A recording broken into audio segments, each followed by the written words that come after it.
L'histoire incroyable de John Bogle et des ETF. Vous aussi les ETF ça vous intrigue? Vous avez vu pas mal de youtubeurs en parler, mais à quoi ça sert? Qu'est-ce que c'est au juste? Vous n'en avez peut-être jamais entendu parler, mais pour moi c'est sûrement l'un des meilleurs actifs solides au monde. Rien que pour ça, je vous conseille de regarder cette vidéo. Après vous faites ce que vous voulez, hein. Mais aujourd'hui je vous explique tout. Qui était John Bogle? Pourquoi il a inventé les ETF? Et en quoi c'était une révolution exceptionnelle à son époque. Allez, let's go! Comme vous le savez sûrement déjà, les Américains n'ont pas vraiment de retraite comme en France. S'ils n'investissent pas dans des actifs solides, ils n'auront pas le luxe que nous avons dans notre pays d'espérer un jour récupérer les quelques miettes que l'État français voudra bien nous offrir. Dans les années 70 donc, aux États-Unis, l'industrie de la gestion d'actifs était exclusivement dominée par ce que l'on appelle les fonds communs de placement. En gros, les Américains donnaient leur économie à une entreprise qui gérait l'argent pour eux. Ces fonds communs de placement étaient alors gérés de manière active. Ça signifie que les gestionnaires, les entreprises, elles sélectionnaient pour les particuliers américains les actions individuelles qui les intéressaient, et afin de les acheter et les vendre dans le but de faire un maximum de profit. Cependant, plusieurs problèmes se posaient avec cette approche. Premièrement, les frais de gestion de ces fonds étaient généralement très élevés, ce qui réduisait de fait les rendements des investisseurs. Parce qu'en fait, les investisseurs, comme ils demandaient à une entreprise de faire ça pour eux, l'entreprise elle prenait une petite marge. Donc eux, ils touchaient beaucoup moins. Et deuxièmement, il était difficile pour les gestionnaires de fonds de surpasser le marché. Des études ont d'ailleurs montré que la majorité des gestionnaires ne parvenaient pas à battre les performances d'un indice de référence. Un indice de référence, c'est quoi? C'est très simple. C'est un indice auquel une personne ou une entreprise peut se référer pour pouvoir comparer sa performance. Prenons l'exemple du S&P 500. Cet indice y regroupe les 500 plus grosses entreprises américaines cotées en bourse. Par conséquent, les entreprises non cotées ne sont pas dans cet indice.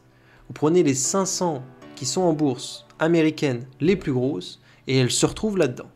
Et du coup, vous avez un ensemble avec une liste avec les 500 plus grosses boîtes. Maintenant, imaginons que tu sois un fonds de gestion. Tu as envie de faire mieux que les 500 plus grosses entreprises américaines. Tu peux prendre cet indice pour le comparer. Tu peux t'y référer. C'est un indice qui regroupe justement ces 500 boîtes, donc ça sert à ça. Mais nous y reviendrons.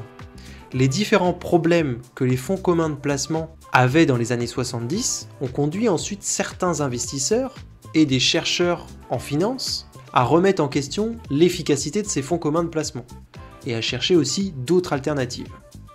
C'est dans ce contexte-là que John Bogle a développé sa propre vision des fonds indiciels et surtout des ETF. Mais ce n'est pas tout.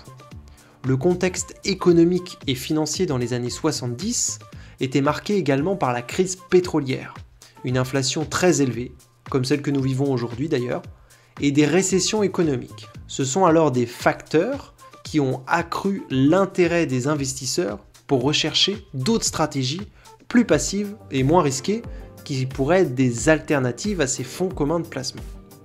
Mais alors, John Bogle, ce fameux John Bogle, qui était-il? Avant de vous parler de lui, je vais vous parler de moi. En effet, pour toutes celles et ceux qui ne le savent pas encore, je m'appelle Vinky et j'ai donné naissance à la chaîne S'émanciper pour partager ici tout ce que j'ai pu découvrir et apprendre ces dernières années. Vous l'avez lu dans le titre, l'objectif c'est surtout d'atteindre une ou plusieurs formes d'émancipation.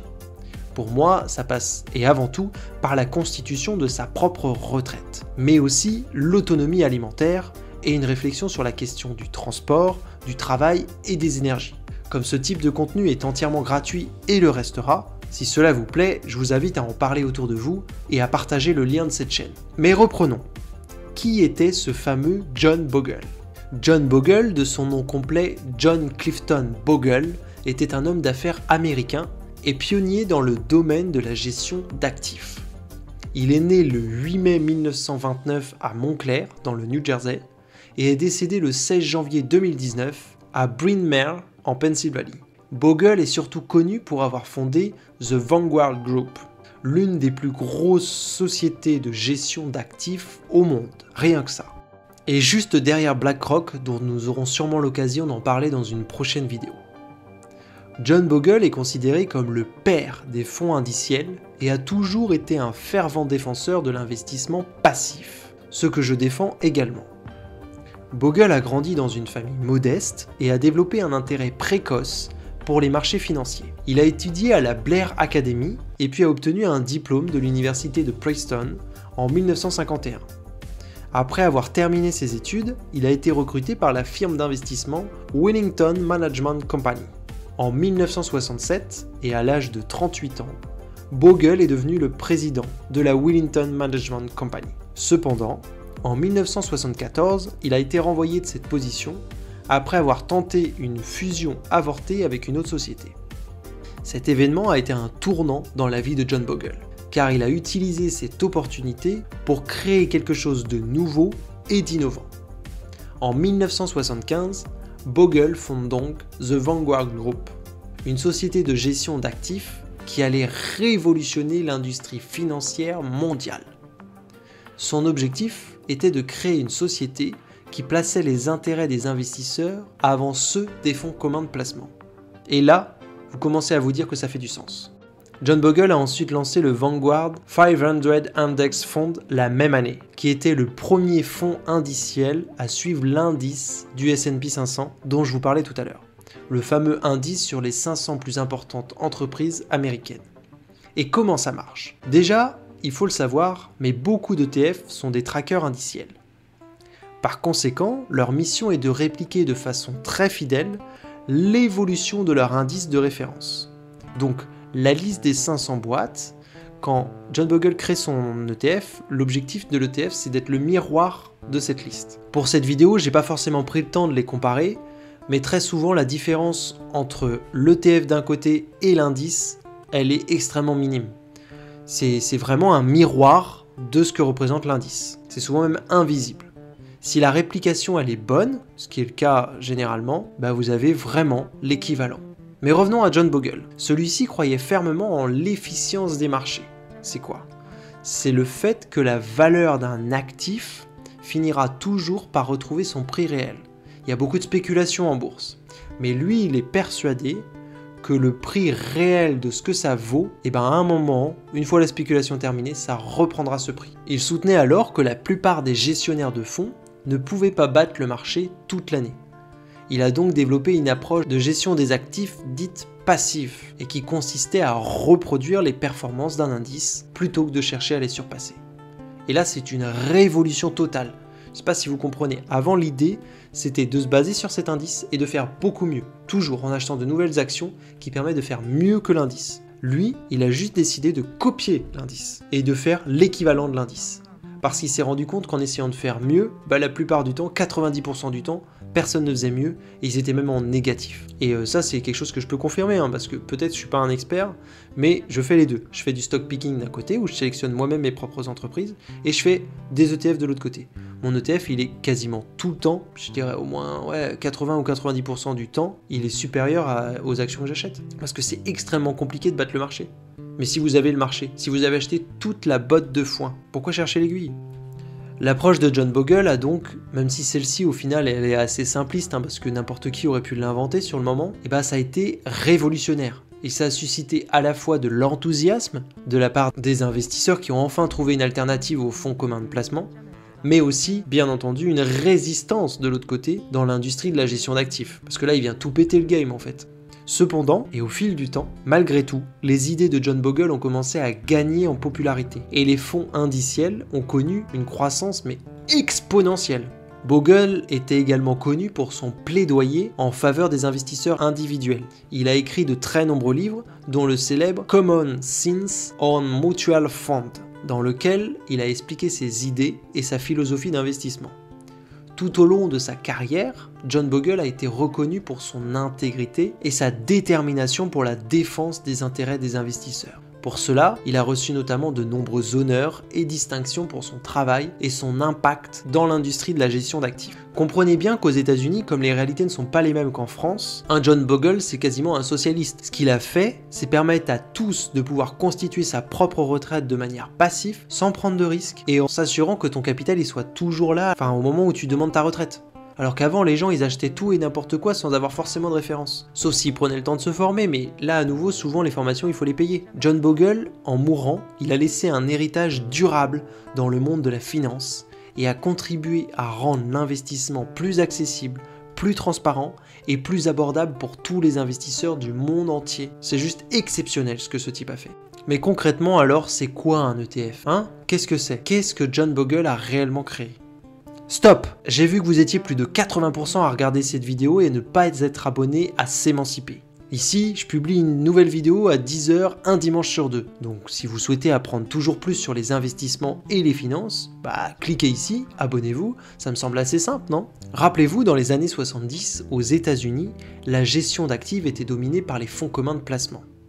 Les Américains donnaient donc toutes leurs économies à une entreprise qui gérait leur argent pour eux. Les autres qui voulaient gérer leur retraite eux-mêmes achetaient des actions individuelles et prenaient le risque d'acheter des bonnes ou des mauvaises actions. Après John Bogle, vous vous en doutez, tout a radicalement changé. En donnant naissance aux ETF, Exchange Traded Fund, il a permis aux Américains de pouvoir acheter eux-mêmes une grande partie de tout le marché boursier sans avoir à se prendre la tête et surtout sans le moindre coût. Parce que ça, c'est aussi un des gros avantages des ETF. En effet, les ETF sont des produits d'investissement magiques. Ils permettent à n'importe quel investisseur partout dans le monde de détenir un panier diversifié d'actifs tels que des actions, des obligations, des matières premières ou d'autres instruments financiers. En gros, vous achetez un panier avec plein de choses dedans, comme les fonds de commun de placement l'auraient fait pour vous dans les années 70. Sauf que cette fois-ci, c'est vous qui le faites vous-même. Vous faites le choix du panier qui vous intéresse. Et une entreprise comme Vanguard ou BlackRock achète pour vous des actions en individuel qu'elle regroupe dans des paniers et ils vous font ces propositions. Et vous pouvez acheter tous les paniers qui vous intéressent. À l'époque, il n'en existait pas beaucoup, mais aujourd'hui, vous avez des ETF dans toutes les catégories.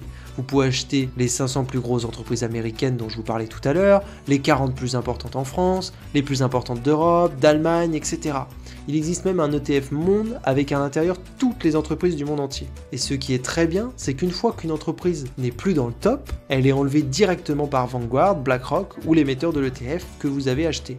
Et la nouvelle qui monte dans le top, elle vient s'ajouter aux autres. On appelle ça une fonction auto-nettoyante.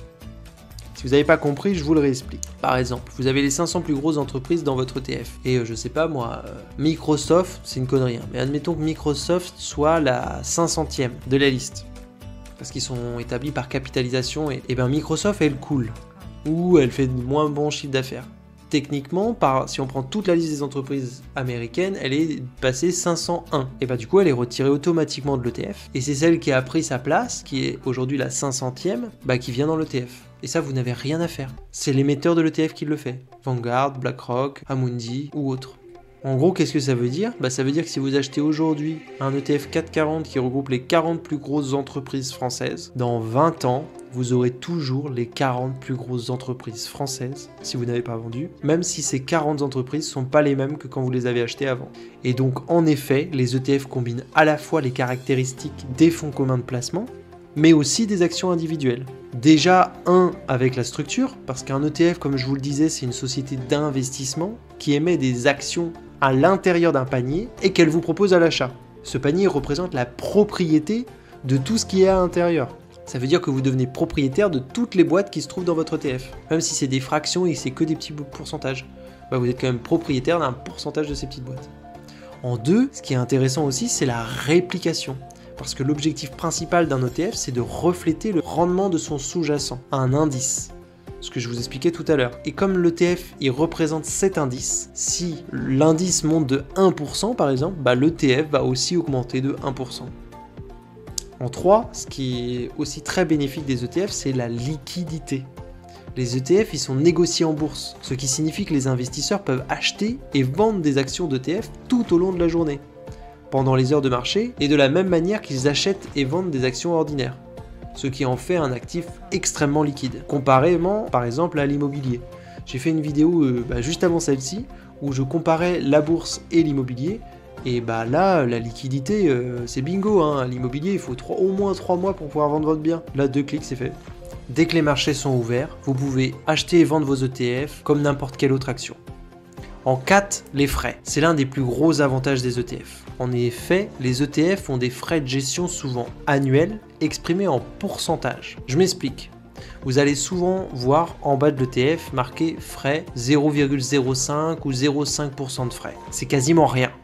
Surtout que ces pourcentages sont sur l'ensemble de l'ETF, pas sur des actions en individuel.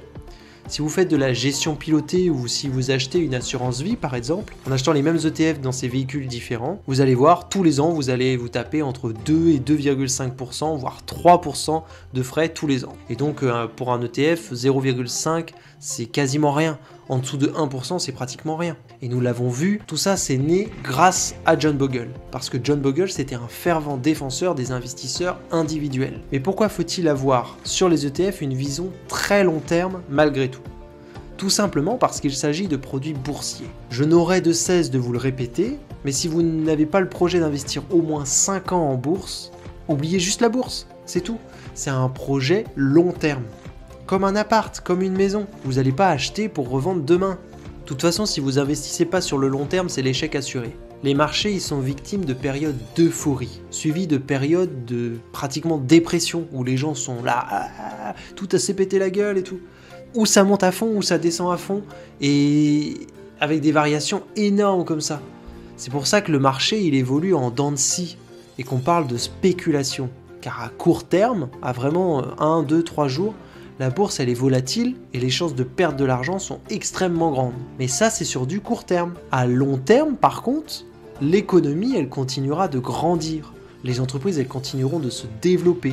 Et la tendance globale en bourse de croître. Donc sur un horizon de long terme, les chances de perdre de l'argent sont extrêmement minimes. En outre, c'est pour cela que dans les documents des entreprises que proposent les ETF, il est régulièrement inscrit sur chaque ETF qu'ils ne sont pas adaptés à un investissement d'une durée inférieure à 5 ans. Existe-t-il seulement un meilleur actif solide que les ETF ? Bah franchement je crois pas. Et c'est en raison de tous ces éléments que je viens d'évoquer avec vous que j'en suis convaincu aujourd'hui. Et je ne suis pas le seul, puisqu'en quelques années seulement, les ETF sont devenus une option d'investissement très populaire.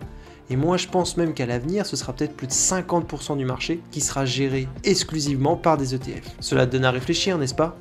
La prochaine fois, c'est Cyril et François qui reviendront sur la chaîne pour nous parler de leurs investissements en bourse et nous proposer un comparatif entre le PEA et le compte titre. François a pris un compte titre. Je ne sais pas si vous en souvenez, mais j'avais déjà fait une vidéo avec lui. Et Cyril, lui, il ne nous en avait pas parlé, mais il a ouvert un PEA lors de l'achat de son bien immobilier. Alors si ça vous intéresse, dimanche, dans 2 semaines à 10h, on aura leur retour sur des véhicules d'investissement en bourse différents. Donc d'ici là, portez-vous bien et surtout n'arrêtez jamais d'apprendre. Encore merci à toutes et à tous. Ciao !